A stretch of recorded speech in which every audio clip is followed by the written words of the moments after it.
দেখতে দেখতে একদিন শুনবেন আপনাদের এই পরিচিত আনিসুর রহমান আশরাফি, যে আপনাদের গ্রামে আসতো, বয়ান করত, হঠাৎ একদিন শুনবেন সেও নাই,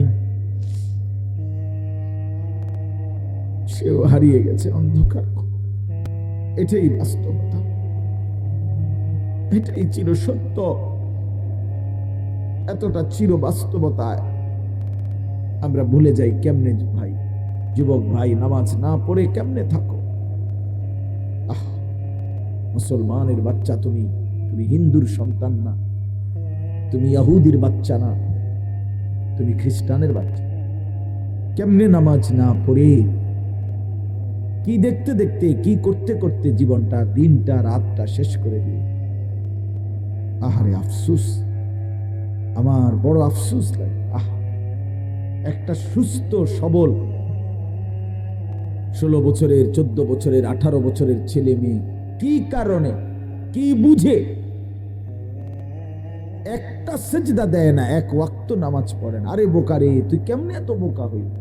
কি কারণ থাকতে পারে? কি অতিরিক্তটা তুমি পেয়ে গেলা?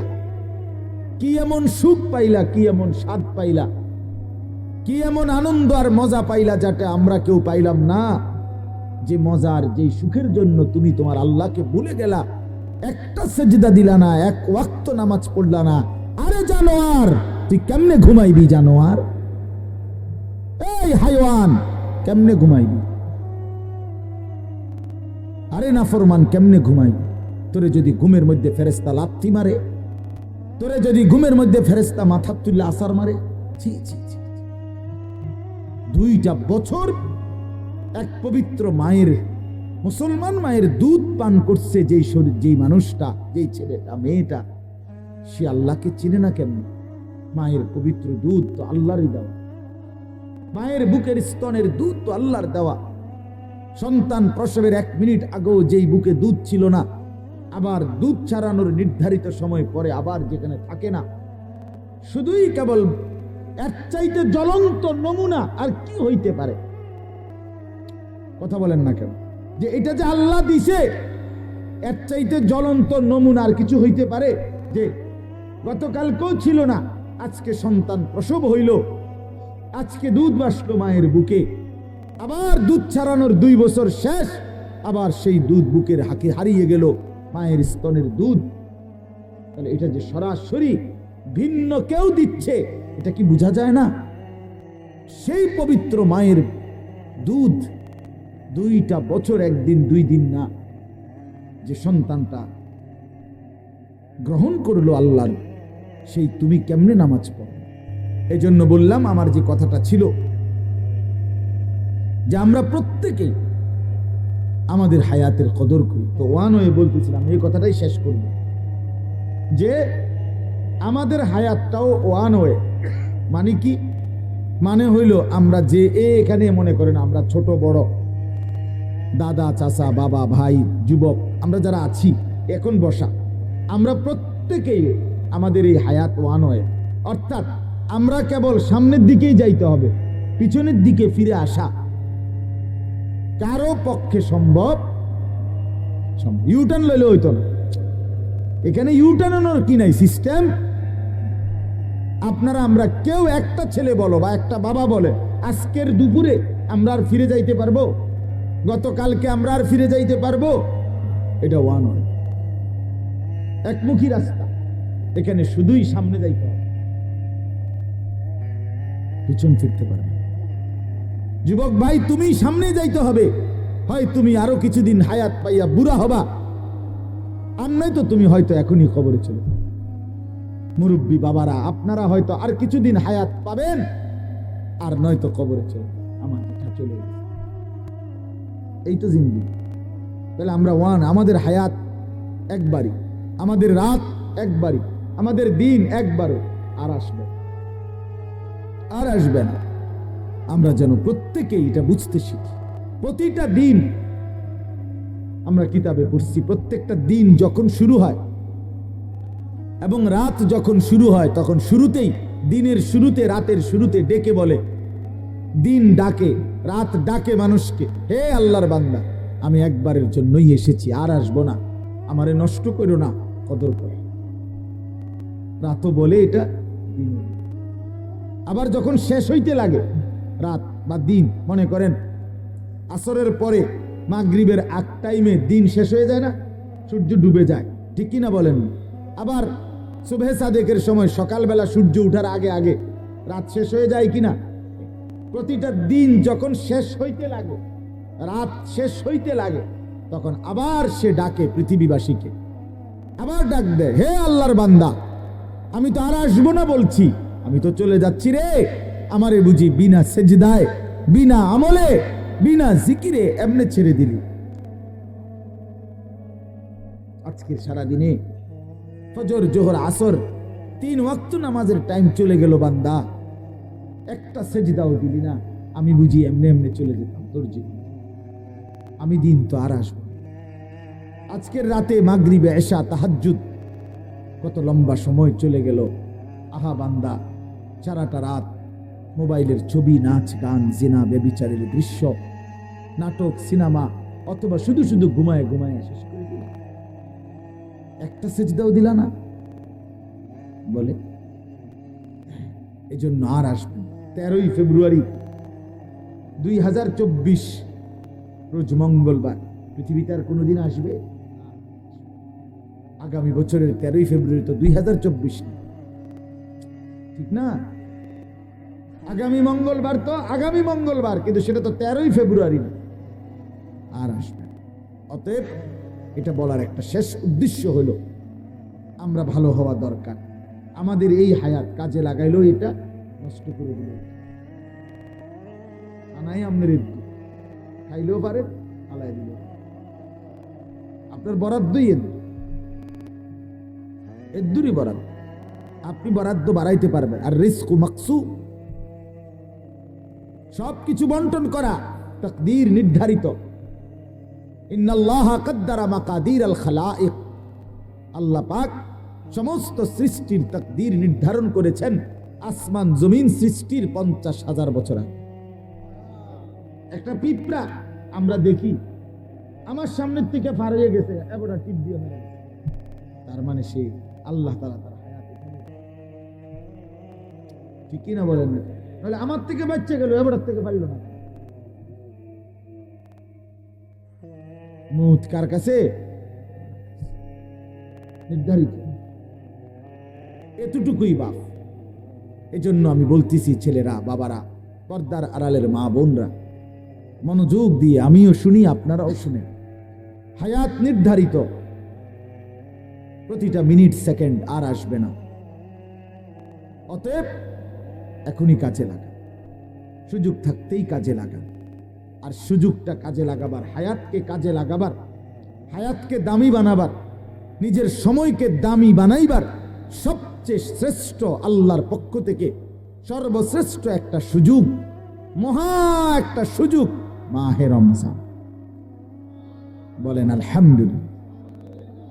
সেটা একদম সামনে, এই যে দেখা যায়, ওই যে চাঁদ উঠলো বলে, এবারে যেই চাঁদ উঠবে এটাই রমজান,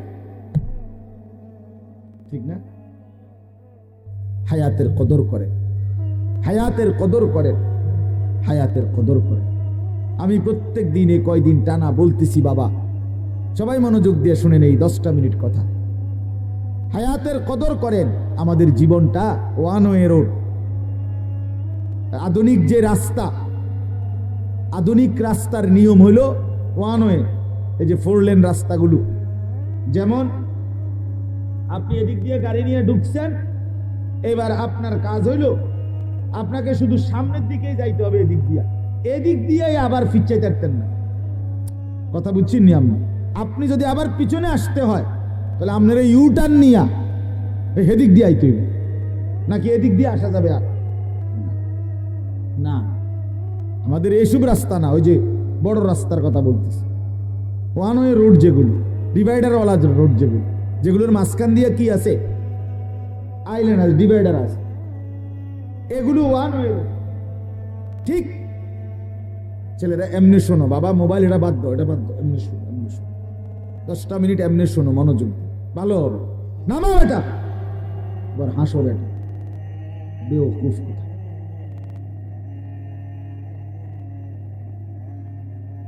নামাও, এমনি শোনো বেটা। জি বলতেছি, আমাদের এই হায়াত মোবাইল হাতে ধরে রাখলে শোনা হয় না, বুঝাও হয় না কিছু। এই গোড়ার গাছ এটা লইয়েই ব্যস্ত, এই আকাম লইয়েই ব্যস্ত, জিন্দিগিটাই মোবাইল। আসো মোবাইলের দিকে চাইয়া, কান দেও মোবাইলের দিকে, ঠ্যাঙ্গালগি দেও মোবাইলের দিকে চাই, চুলেরে নিজে নিজে লারে টানে পিচ্চায় আউগায়, হ্যাঁ তার সিরা প্রতিবন্ধী নিজে নিজে। অনেক পোলা পায় না, আমি দেখি যে নিজে নিজে এরকম করে চুলেরে বুড়ায় আঁটে, একবার কাইত হয়, একবার হতে কি করে, আবার নিজে ছবি। হায় হায়, আমার মনে হয় পাবনার কোনো নাম্বার নাই হবে, অথচ আমার ধরে নাম্বার আছে। পাবনা মেন্টাল হসপিটালের কাছে লোকের নাম্বার আমাদের আছে, আমি হেন ওয়াজ করে আছি। আপনাদের কারো লাগলে নিয়ে, হ্যাঁ ব্যস্ত পাগল দেখতে পাচ্ছি। হ্যাঁ হ্যাঁ, আমি 1-1.5 ঘন্টা দেখছি। আহা, পাবনা মানসিক হাসপাতাল, এই যে বাংলাদেশে যেটা বড় পাগলের হসপিটাল, আমি নিজে গেছি ভাই, 1-1.5 ঘন্টা ঘুরে ঘুরে দেখছি, আসর থেকে মাগরিব। আহা, একটা দিন আমি ওয়াজে বহুদিন বলছি, কমপক্ষে যদি 200 লোক দেখে থাকি পাগল, কথার কথায়, এরকম ছোট ছোট খোপ খোপ রুম, গ্রিল সহ জালি দেওয়া, ভিতরে ঢুকতে দেয় না, ওদের কাছে ঢুকতে দেয় না, ওই জানালার মধ্যে কথা কম যায় আর কি, তাও সবাই ঢুকতে দেয় না, অনুমতি নিয়ে যাইতে হয় বিশেষ।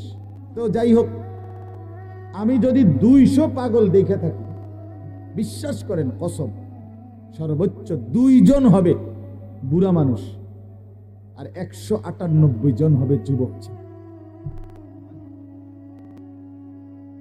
বিশ্বাস করেন, সব ইয়াং ফলা। আমার চোখে দেখা, আমি নিজ চোখে দেখছি। হ্যাঁ, পাগল বানাই দিছি। আমি জিজ্ঞাসা করছি, যুবক নাম কি তোমার? বলছে রবীন্দ্রনাথ ঠাকুর। তার নাম রবীন্দ্রনাথ ঠাকুর? তাহলে বুঝাই গেল সে কি। বলেন, হাসির বিষয় মনে করেন? আল্লাহ তাআলা যদি আমাদের এই ব্রেন মাথা সুস্থ না রাখে,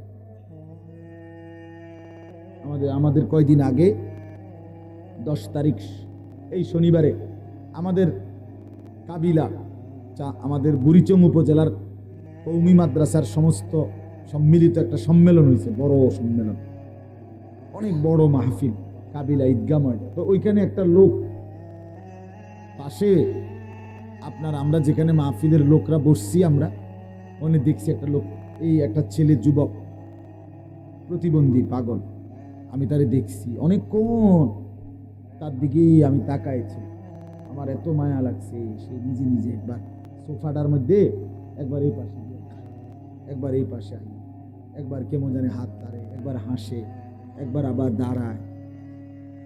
এই যে আহা, একদম সুন্দর, বিশ্বাস করেন, একেবারে টুকটুকটা সুন্দর চেহারা, লম্বা চুল আছে, এত মায়া লাগছে যে আহা, ছেলেরা বুঝতেছে না। এই জন্য বাবা, আমি ধমক দেই এই উদ্দেশ্যে, দুশ্মনির জন্য না। আমি দুশ্মন না, তোমগরে বলার কেউ নাই, সবাই ছেড়ে দিছে, তোমরা আপন মা বাপই ভুলে গেছে, কেউ তোমগরে কিছু বলে। তোমরা মোবাইলের হাতে জিন্দিগি তুলে দিছো, নারীর সামনে, জিনা ব্যভিচারের সামনে, অশ্লীল ছবির সামনে তোমরা জীবন তুলে দিছো। আর এখান থেকে ফিরে আসা বাপ কঠিন, খুব কঠিন। ইয়া লাইতানি কদ্দামতু লিহায়াতি। রব্বুল আলামিন বলেন, হাসরের ময়দানে প্রত্যেকটা নাফরমান আফসোস করবে, হায় যদি দুনিয়ার হায়াতে থাকতে আজকের আখিরাতের জন্য কিছু পাঠাইতাম। ইয়া লাইতানি কদ্দামতু লিহায়াতি, হায় যদি দুনিয়ার হায়াতে থাকতে আজকের জন্য কিছু পাঠাতাম। এরকম বলি, ইয়া লাইতানি কুনতু মাআহুম ফাআফুযা ফাওজান আযীমা। হায় যদি আল্লাহর নেক বান্দাদের সঙ্গী হতাম, তাইলে আজকে আমিও তো সফল হয়ে যেতাম। এই যে আফসুস, হায় যদি আফসুস। ইয়া লাইতানি লাম উতা কিতাবিয়া, হায় যদি আমার আমলনামা আজকে আমার হাতে না দিত। ইয়া লাইতাহা কানাতিল কাদিয়া, হায় যদি হাসরের ময়দানে এই গুনার আমলনামা নেওয়ার আগেই মৃত্যু যদি আমাকে শেষ করে দিত। আফসোস করবে না, আফসোস। ইয়া লাইতানি ইত্তাখাযতু মা'আর রাসূল সাবিলা, হায় যদি আল্লাহর রাসূলের পথ ধরতাম। সব কোরআনের আয়াত। ইয়া লাইতানি লাম আত্তাখিজ ফুলানান খলিলা, হায় যদি অসৎ দুষ্ট মন্দ লোককে বন্ধু না বানাইতাম। সে তো আমাকে নামাজ ভুলায় দিছে, সে তো আমার আখিরাত ভুলায় দিছে। লক্ষ লক্ষ যুবক যুবতী ছেলে মেয়ে বরবাদির মূল কারণ অসৎ বন্ধু, অসৎ সঙ্গ, সমবয়সী দুষ্ট কিছু অসভ্য জঙ্গলি এদের সাথে মিশে চলে 6 মাসের মধ্যেই ছেলেটা একটা ভালো ভদ্র সভ্য ফ্যামিলির ছেলে ছিল, হয়তো এখন কিছু অসৎ সঙ্গ পেয়ে 6 মাস পরে দেখা যায় মদ খায়, নেশা করে, গাঁজা খেলে, খায়, জুয়া খেলে, নারীর আড্ডায়, জিনা ব্যভিচারের আড্ডায় করে জিন্দেগি শেষ, জীবন শেষ। আফসোস করে।